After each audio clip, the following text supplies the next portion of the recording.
Good morning, students. Class 10 English Reader, Book Resolution, Chapter 2 Bholi. Let's recall the chapter. Her name was Sulekha, but since her childhood, everyone had been calling her Bholi the simpleton. At birth, the child was very fair and pretty, but when she was 2 years old, she had an attack of smallpox. Only the eyes were saved, but the entire body was permanently disfigured by deep black poke marks. She used to stammer also.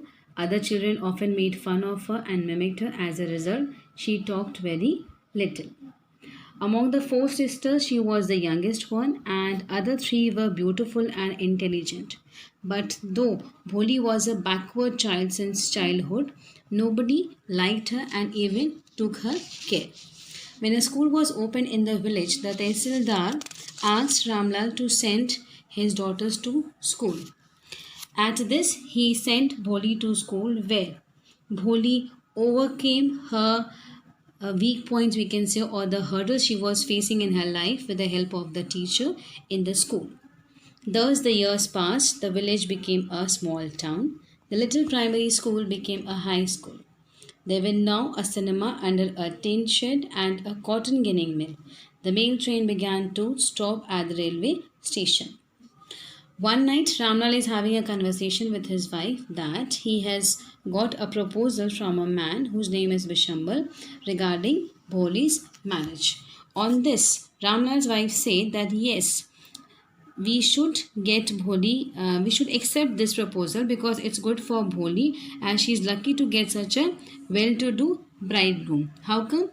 Because that fellow has a big shop, a house of his own, and she has also heard that he has several thousands in his bank account. Moreover, he is not asking for any dowry even.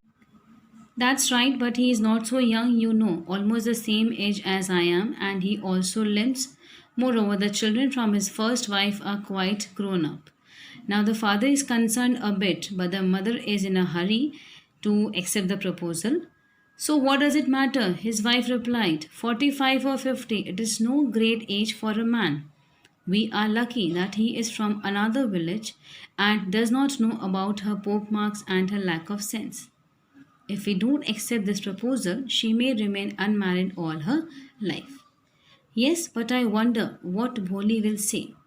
What will that witless one say? She's like a dumb cow. Maybe you're right, muttered Ramlal. In the other corner of the courtyard, Bholi lay awake on her cot, listening to her parents' whispered conversation. Vishambanath was a well-to-do grocer. Now, grocer is a person we can say who sells food and household goods. As he was having a big shop, we read. He came with a big party of friends and relations with him for the wedding. A brass band playing a popular tune from an Indian film headed the procession. Procession, we can say, a number of people, a part of a ceremony, with the bridegroom riding a decorated horse.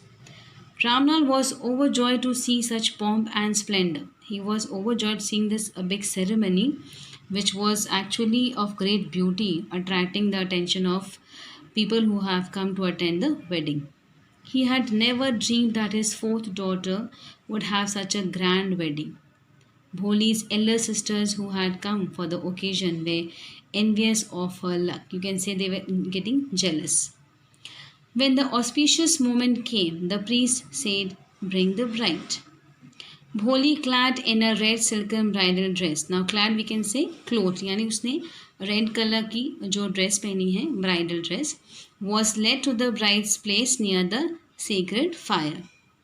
Garland the bride, one of his friends prompted Vishambanath. The bridegroom lifted the garland of yellow marigolds.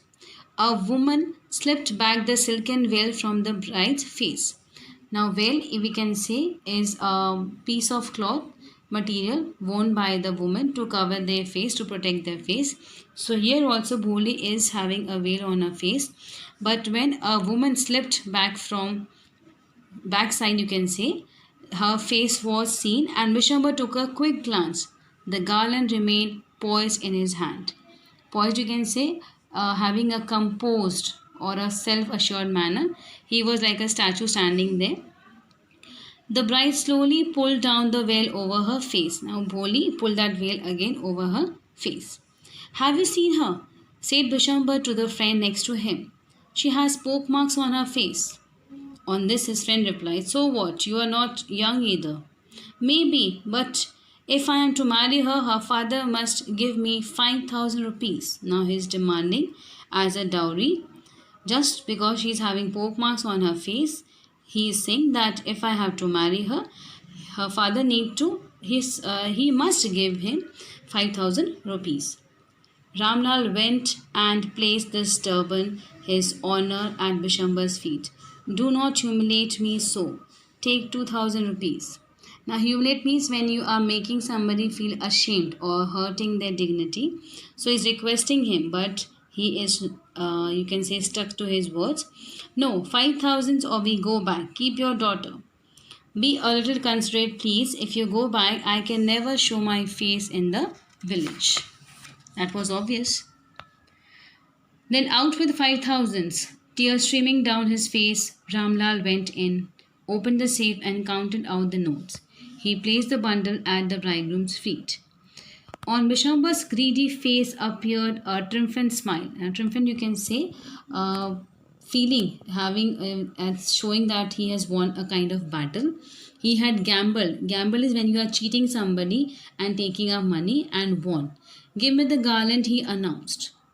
Once again, the veil was slipped back from the bride's face, but this time her eyes, that means Bholi's eyes, were not downcast. She was not looking down. She was looking up, looking straight at her prospective husband, and in her eyes there was neither anger nor hate, only cold contempt. Contempt, you can say, a feeling that a person or a thing is worthless, because everybody always made her feel the same, that she is of no use. Vishambar raised the garland to place it round the bride's neck, but before he could do so, Bholi's hand struck out like a streak of lightning, and the garland was flung into the fire. She got up and threw away the veil. मतलब जिस तरह से react किया भोली ने, जैसे lightning जैसे आती है जब तूफान आता है, the thunder is there, similarly her hand struck like a streak of lightning and the garland, जो गार्लेंड था वो दूर जाके गिरा. It was thrown violently in the fire. She got up and even threw away the veil. Pitaji, said Bholi in a clear, loud voice, and her father, mother, sisters, brothers, relations, and neighbors were startled to hear her speak without even the slightest stammer. Startled, we can say, a sudden shock, a feeling of sudden shock. They all were shocked because since childhood they have seen her always stammering. But this time she was very much clear. Her voice was quite loud and clear too, easily audible to everybody. Pitaji, take back your money. I am not going to marry this man. Ramlal was thunderstruck. Now, thunderstruck, extremely surprised, you can say, or he was like shocked.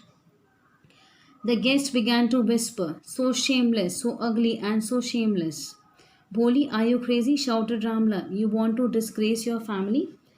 Disgrace, the word means that when you are losing your loss of respect due to dishonorable action done by somebody, so you are disgrace, you want to disgrace your family.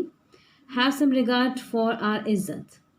For the sake of your izzat, said Bholi, I was willing to marry this lame old man, but I will not have such a mean, greedy and contemptible coward as my husband.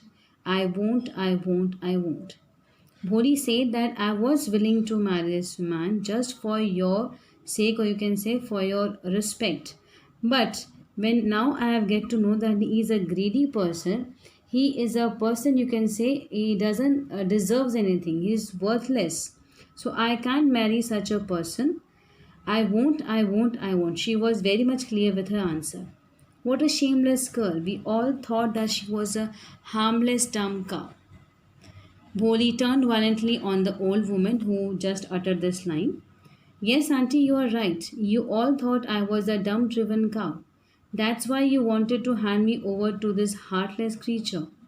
But now the dumb cow, the stammering fool, is speaking. Do you want to hear more?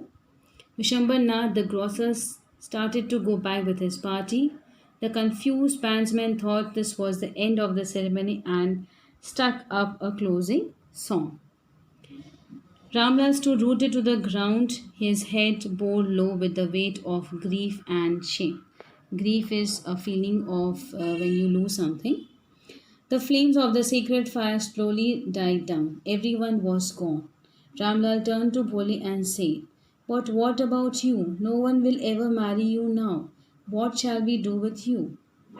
At this, Sulekha said in a voice that was calm and steady, "Don't you worry, Pitaji. In your old age, I will serve you and mother, and I will teach in the same school where I learnt so much. Isn't that right, ma'am?"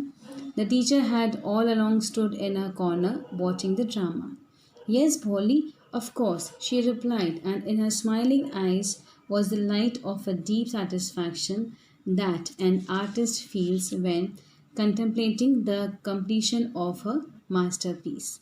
यानी जिस तरह का expression भोली के चेहरे पे था, जैसे एक आर्टिस्ट अपनी मास्टरपीस जब उसे वो कंप्लीट करता है और उसके चेहरे पे जो सेटिस्फैक्ट्री लुक होता है कि he is very much happy with what he has made, तो वो लुक जो है थॉटफुली जब आप किसी चीज़ को स्टेयर करते रहते हैं, सो ये comparison is of artist which is done for Bholi.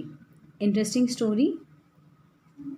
Now it's over and we have to complete the book work as I'm sharing the solutions with you. You can go through them.